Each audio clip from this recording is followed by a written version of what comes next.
اقبال کہتے ہیں جب میں لندن میں وکالت کرتا تھا تو ایک خاتون تھی، لیڈی بارنس اس کا نام تھا. چھوٹے موٹے مقدمات لے کے وہ میرے پاس آتی تھی. بی بی ایک ہوٹل چلایا کرتی تھی. اس کا خامن جو تھا وہ فوج میں ملازم تھا.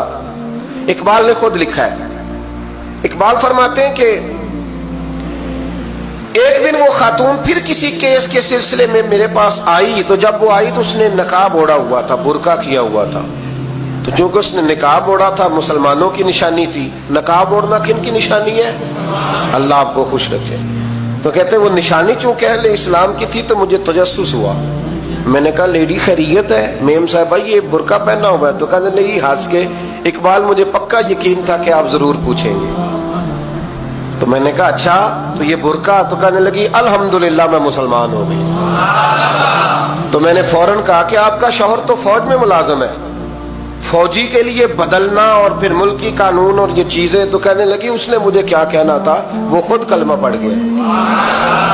تو کہتی ہیں میں اور متجسس ہوا. وہ کیس کی بات کرتی تو میرا تجسس بڑھ گیا. میں نے کہا تو کیس چھوڑ کے بتا کلمہ کیسے پڑھا. تو کہنے لگی اقبال اصل بات یہ ہے کہ میں نا بے اولاد تھی، خاوند بھی بڑے اچھے پیسے کماتا، میں خود بھی ہوٹل چلاتی، پر ڈپریشن اور ٹینشن اور بلا وجہ کی پریشانیاں جان نہیں چھوڑ. یہ ٹینشن اور ڈپریشن کا نا مجھے عربی ترجمہ کوئی نہیں ملا.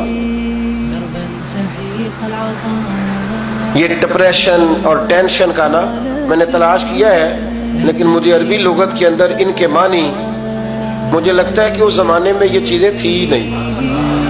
ہوتی تو ان کا کوئی نام بھی، یہ آج ہے نا تو اس لیے آج کے زمانے میں ہی نام ہے مفت کا، مفت کی پریشانی. تو کہتی ہے مجھے ٹینشن اور ڈپریشن رہتی تھی ہر وقت، بڑی میں پریشان رہتی تھی. میرے ساتھ ایک عجیب واقعہ ہوا کہ میرے ہوٹل میں نا ایک بابا جی برتن مانجتے تھے، بوڑھے آدمی تھے، 70 سال کے قریب عمر تھی. ان کا ایک بیٹا تھا، ایک بہو تھی، ایک پوتا تھا، لیکن وہ بیچارے بیٹا بیمار رہتا تھا تو لہذا وہ خود مزدوری کرتے. کہتی ہیں ایک دن وہ بابا جی میرے پاس آئے، کہنے لگے میم صاحبہ 2-4 دن کی چھٹی چاہیے. تو میں نے کہا خیریت ہے؟ کہنے لگے میڈم میرا بیٹا فوت ہو گیا. بیٹا، آپ کو پتہ ہے باپ کا جنازہ پڑھنا آسان ہے، بیٹے کا جنازہ اٹھانا بڑا مشکل کام. کہتی ہے میں کچھ لکھ رہی تھی، میرے ہاتھ سے قلم گر گیا. میں نے خود گاڑی بھیجی، بابا جی گاؤں چلے گئے جہاں وہ رہتے تھے. کہتی 2-3 دن کے بعد میں اور میرا شوہر گئے تو راستے میں ہم باتیں کر رہے تھے کہ کیا تعزیت کریں گے. ایک ہی بیٹا تھا، کوئی رشتہ دار بھی نہیں، تو اس کی تو کائنات اجڑ گئی. کن لفظوں سے اسے تعزیت کیا کہیں گے.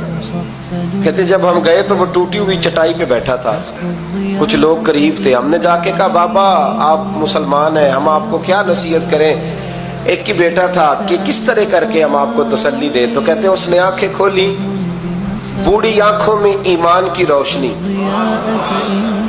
کہنے لگا بی بی کیا تعزیت کی بات کرتی ہو، میں نے کوئی پیسے جمع کرا کے بیٹا لیا تھا، خدا نے فضل سے دیا تھا، عدل سے لے گیا ہے. میں اپنے رب کے فیصلے میں بڑا راضی ہوں، اللہ بڑا کریم ہے، وہ لے گیا، اس کا مال تھا.